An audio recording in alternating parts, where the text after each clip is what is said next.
कांदिवली मालाडला जोडणारा बाणडोंगरी डीपी रोडच्या प्रत्यक्ष कामाला सुरुवात झालेली आहे। या रोड मध्ये जवळजवळ 101 अतिक्रमण होती। ती अतिक्रमण मुंबई महानगरपालिकेने माझ्या सातत्याच्या पाठपुराव्यामुळे दूर केली आणि पूर्वी कांदिवलीच्या लोकांना मालाडला यायचं असेल तर हायवेवरनं यावं लागत होतं किंवा मालाडच्या लोकांना सुद्धा हायवेवरनं कांदिवलीला यावं लागत होतं। आता हा रोड बनल्यानंतर ही मालाड कांदिवलीची कनेक्टिव्हिटी ही होईल आणि हायवेला न जाता कांदिवलीच्या लोकांना मालाडला येता येईल, मालाडच्या लोकांना कांदिवलीला त्या ठिकाणी येता येईल। 450 मीटर लांबी असलेला पण अत्यंत व्हायटल कनेक्टिव्हिटी असलेला 18 मीटर रुंद असा हा डीपी रोड आहे, ज्याच्या प्रत्यक्ष कामाला सुरुवात झालेली आहे। या रोड मध्ये उंचीमुळे सुद्धा अनेक समस्या आहेत। आपण पाहतोय की आर साऊथचा भाग हा खालच्या दिशेला आहे आणि त्यामुळे युटिलिटी कॉरिडॉरच्या बरोबरच त्या ठिकाणी रिटेनिंग वॉल सुद्धा बांधणं आवश्यक आहे। ती सगळी कामं महानगरपालिका करेल आणि मग रोड या ठिकाणी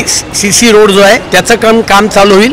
पण तोपर्यंत जो काही रोड आहे तो मोटरेबल करण्याच्या सूचना मी मुंबई महानगरपालिकेच्या अधिकाऱ्यांना दिल्या आहेत आणि त्यामुळे लोक काही ना काही स्वरूपामध्ये आपली वाहनं या रोडवरनं घेऊन जाऊ शकतील। लोकांच्या सेवेत कधी हा रोड पूर्णपणे युटिलिटी कॉरिडॉर सही ड्रेन बिन सगळं मिळून किमान 6 महिने या रोडला लागतील, कारण याच्यामध्ये रोडच्या लेवलचाही मुद्दा आहे। आपण पाहिलं असेल त्या साईडला एकदम खालची लेवल आहे आणि त्यामुळे रिटेनिंग वॉल सुद्धा या रोड करता बांधावे लागेल। याची टोपोग्राफीच तशी आहे, त्यामुळे 7-8 महिन्यानंतर हा रोड प्रत्यक्ष लोकांच्या सेवेत येईल।